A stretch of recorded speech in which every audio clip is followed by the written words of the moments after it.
a global platform now that Caitlin will have coming into the professional ranks. So it's really a great time to be in basketball. Caitlin Clark is clearly a catalyst for a business that was, and let's be honest, Caitlin to some degree financially saved the WNBA. It was hemorrhaging money for years. To build, you have to scale, and ultimately expansion had always been on my list. But we didn't want to rush into it because we wanted new owners, like new ownership groups. Anyone who knows sports here knows, like, it's a slog to be a sports owner. How would you stop your most valuable asset from leaving your business for a competitor? The WNBA just answered that question for the world. A few hours ago, Caitlin Clark, a name synonymous with basketball excellence, captivated audiences once again, taking the world by storm. Hi, Caitlin. Hey, what's up, Caitlin? Hey, Caitlin. Hey, Caitlin. It's Caitlin Clark. Renowned for her breathtaking range and fierce competitiveness, Caitlin Clark was expected to elevate the WNBA to new heights after being drafted by the league. The Indiana Fever select Caitlin Clark, University of Iowa. However, recent rumors suggest that Caitlin Clark might bypass the WNBA in favor of Europe's lucrative contracts. In response, the WNBA is prepared to make an unprecedented move, offering her an ownership stake in the Indiana Fever to keep her on U.S. soil. Clark's entry into the WNBA was anticipated to be a game-changer. I actually looked up how much the tickets are going for. I kind of cut that price in half.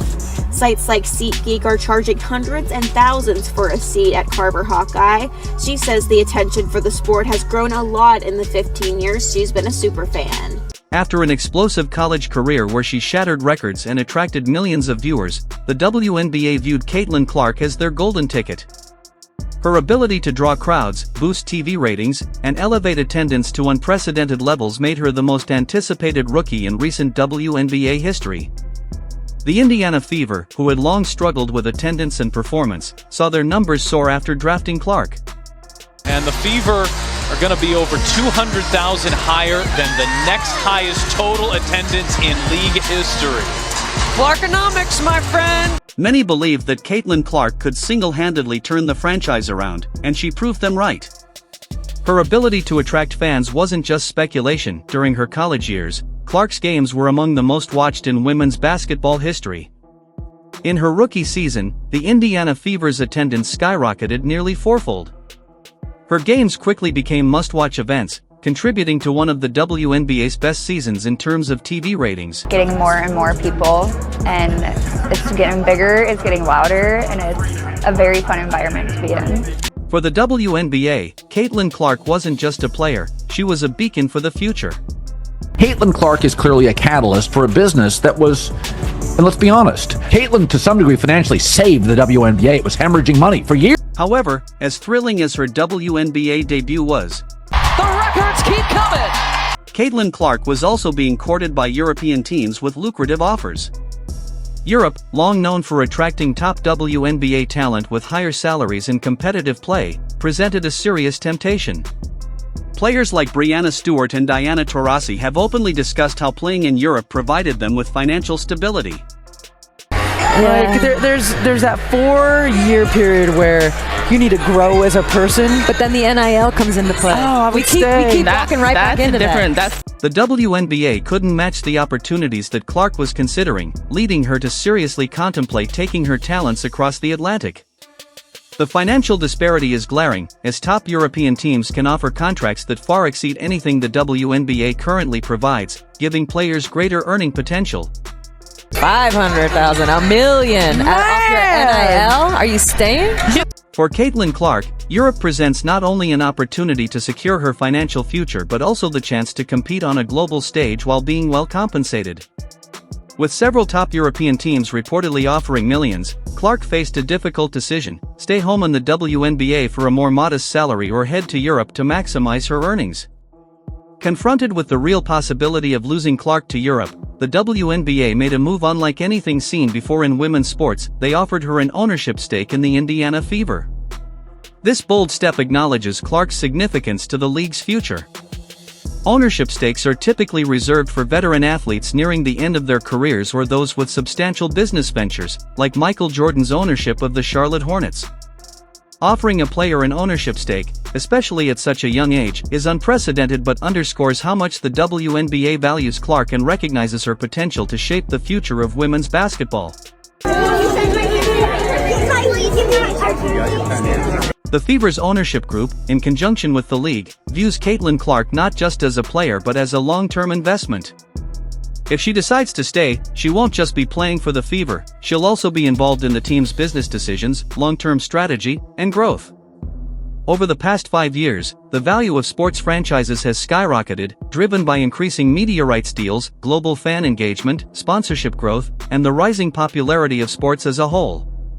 WNBA has seen record-breaking numbers this season in viewership, ticket sales, merch sales, and just overall growth of the league. This growth is most evident in leagues like the NBA, NFL, and European football, but other leagues, including the WNBA, MLB, and NHL, have also seen significant increases in franchise valuations over the past 5 years.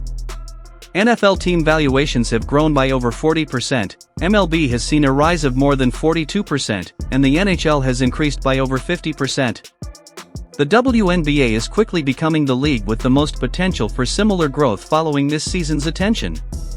This year alone, the Indiana Fever's valuation has soared to over $90 million, reflecting nearly 40% growth due to the new media deal and, predominantly, Caitlin Clark's arrival. Draft day viewership, which is up 400% to 40%. Between ticket sales, which is up 93% to 16%. Between regular game viewership, which is up 180% to 20%. What Caitlin Clark has done is grown the WNBA exponentially. That is likely just the beginning. Clark's ownership stake will provide her with the opportunity to build long-term wealth and position herself to become the first-ever female basketball player to reach billionaire status. She would join elite company, alongside Serena Williams, as one of the few female athletes to amass hundreds of millions of dollars in net worth while being among the greatest in their respective sports. Caitlin Clark has always been about more than just basketball. Throughout her college career, she emphasized the importance of growing the game and making an impact beyond the court. Nitpicking every single thing I do, and I know I want to help this franchise get even better, help my teammates get even better, be better for my teammates, and I know there's a lot of room for me to continue to improve. This ownership stake offers her exactly that, a chance to have a real voice in how the team is run and the potential to impact not only the Fever but also the entire WNBA. Nobody gives me advice in the game, I wish. The stakes couldn't be higher for the WNBA. Caitlin Clark isn't just another player, the league views her as a transformative figure who can elevate it to new heights. Losing her to Europe would be more than just a blow to the Fever, it would represent a missed opportunity for the WNBA to expand its audience. Not following after Caitlin Clark's been eliminated, and they're not into the league because they're conditioned by the league and the... Caitlin Clark's presence could help secure more lucrative sponsorships and enhance the WNBA's global presence, particularly in a league where TV viewership has struggled. Her involvement could elevate ratings in ways the WNBA has never experienced before.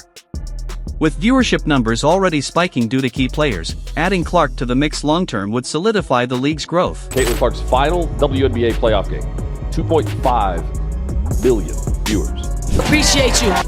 And I think that what she has done for women's basketball, especially in this country, has been phenomenal. There is no woman, no matter how great you were as a player, Cheryl Swoops. Offering Caitlin Clark an ownership stake is not just about keeping a talented player in the league, it's about securing the future of the WNBA. In professional sports, ownership goes beyond money, it encompasses power, influence, and legacy. Players who receive ownership stakes, like Michael Jordan with the Charlotte Hornets, are seen not just as athletes but as business moguls with the ability to shape the future of their franchises.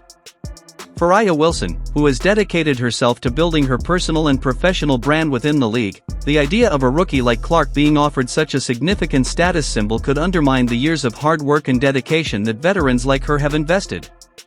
Wilson and other WNBA veterans might view this deal as indicative of changing league dynamics, where younger players like Clark, with substantial media attention and fanfare, may begin receiving preferential treatment in terms of opportunities and endorsements. This shift could potentially lead to a divide within the league. Her playing basketball right now is a miracle. Some of the fans that were unhappy with her one play, a defensive play, called for that same tumor for her. As veteran players feel their contributions are being overshadowed by the promise of new stars, Caitlin Clark's offer would set a precedent that future generations of players might come to expect, potentially leaving veterans feeling overlooked or underappreciated. This kind of deal would position Clark uniquely within the WNBA, granting her not only a say in the business operations of the Fever but also long-term financial security beyond her playing days. For someone like Aya Wilson, who has earned her accolades and respect through years of commitment, seeing a rookie gain such opportunities could create tension. It represents not only a financial disparity but also a shift in how the league values its younger, marketable players compared to its seasoned veterans. Try and stay ahead of that. Try and tamp it down or act as a league when two of your most visible players are involved, not personally it would seem, but their fan bases are involved. Ultimately, the offer of an ownership stake to Caitlin Clark symbolizes her rising stardom and the WNBA's effort to retain its most marketable talent. However, for players like Aya Wilson, this move may evoke feelings of jealousy and frustration. It's not just one person, that's jealousy. I agree with that. So stop it with all the, nobody's jealous of Caitlin Clark. Angel Reese just showed you on television. This situation underscores a changing dynamic in the league, where younger, more media-centric stars may receive opportunities that even veteran champions have not been offered. This unprecedented deal is likely to create ripples across the league, potentially leading to tensions among the WNBA's top players. All of a sudden, we're pretty close. This has been as close as it's been all second quarter long, 44. Now, all eyes are on Caitlin Clark. Will she accept the WNBA's unprecedented offer and become a part owner of the Indiana Fever, or will she choose the path that many before her have taken and head to Europe for a more lucrative contract up front? But there are a lot of really good fans, whether they've been fans for 20 plus years or whether they're new fans in our league. I think continuing to uplift this league. For Caitlin Clark, this decision is about more than just basketball. It's about the legacy she wants to leave behind. If she stays, she becomes a trailblazer, the first player owner in WNBA history.